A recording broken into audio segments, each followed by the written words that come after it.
I'm going to give you some of the secrets about how we make you buy what we want you to buy. So as a marketer, when I'm first giving you a product, what's my job? Well, my job is to make you want it, to crave it, to need it, to think that it is the best innovation in food since sliced bread. But how do we do it? Well, I'm going to give you a really big example later that I'm going to break right down for you. But let's just start by looking at a few fun little things. So here we have Shreddies, an old favourite, been around for years, very popular in the UK and Canada. Without changing a single little thing about that product, they remarketed them, rebranded them as brand new diamond-shaped Shreddies. Food marketing genius right there.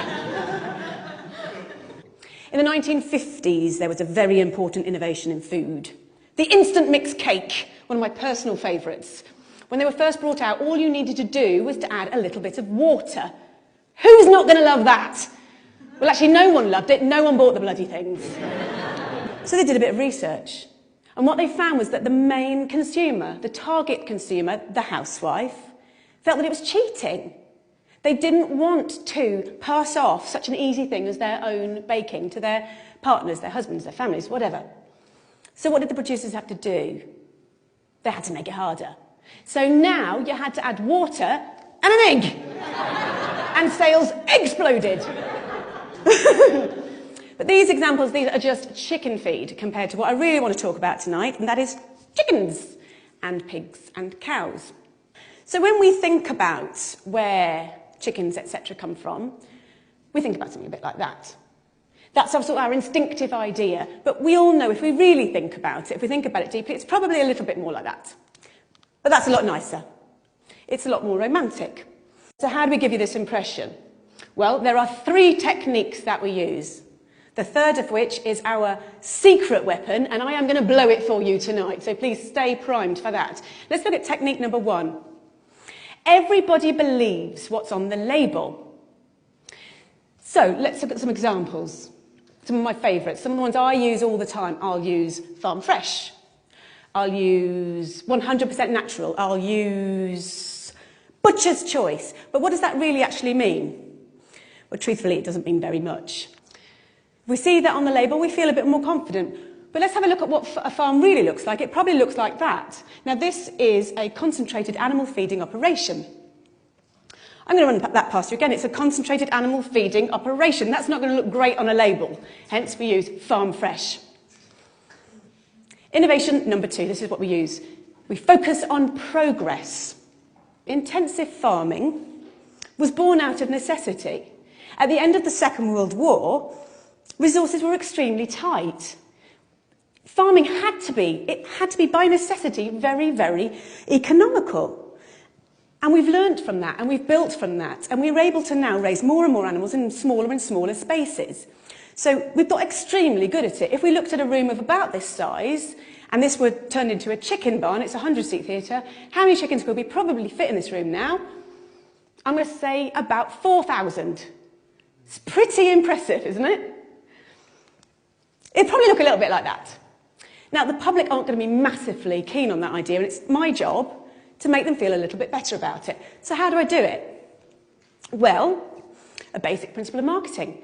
We use the right choice of words, and by using the right choice of words, we can make the conversation, we can focus the conversation the way we want it to. So we'll use an example like this. When you look at that picture, where is your eye drawn? It's drawn right to the middle of the page, massive letters, we've got strive to optimise. What we're looking at in the picture, in reverse, looks a bit like that, but this looks a lot nicer, because we're looking at strive to optimise. It makes us feel that there's progress. We feel good. So the challenge for the marketers is to make the public feel comfortable about what they're seeing. One of the side effects of intensive farming, of having so many animals in such a small space, unfortunately, is obviously disease, because you put so many animals into a small space, they're going to get sick. It is no secret that 50% of all the antibiotics in the world are used on farmed animals. So how do we make the public feel okay with this? How does that happen? My job. How do I do it? I use the language of innovation. So we're going back to our old friends at porkcares.org. And what they do is they say, as farming has become more efficient, veterinarians have incorporated new technologies and methods into practice. This makes us feel good. This is positive. Yeah? This is progress. And when we're then marketing to future consumers, we would perhaps use something like this. This is a colouring book. Pigs and pork. It's absolutely gorgeous. And what we're doing here is we're getting the children to focus on the fact that we're using innovation. So by bringing the pigs out from the muddy fields and into the clean barns, we're taking them away from all that nasty, dirty mud and all the diseases that are lurking there within. Positive. So onto our secret weapon. This is what we really need to focus on. So these two techniques alone, they are not going to work. We need a secret weapon, number 3. It is actually in this room right now. Secret weapon! It is you. So how do we do it? When you're in the supermarket, you don't want to think about where those products have come from. You don't want to think about how those animals have been reared, how they've been treated. The power of willful ignorance cannot be overstated. This is systemised cruelty on a massive scale, and we only get away with it because everyone is prepared to look the other way. Thank you.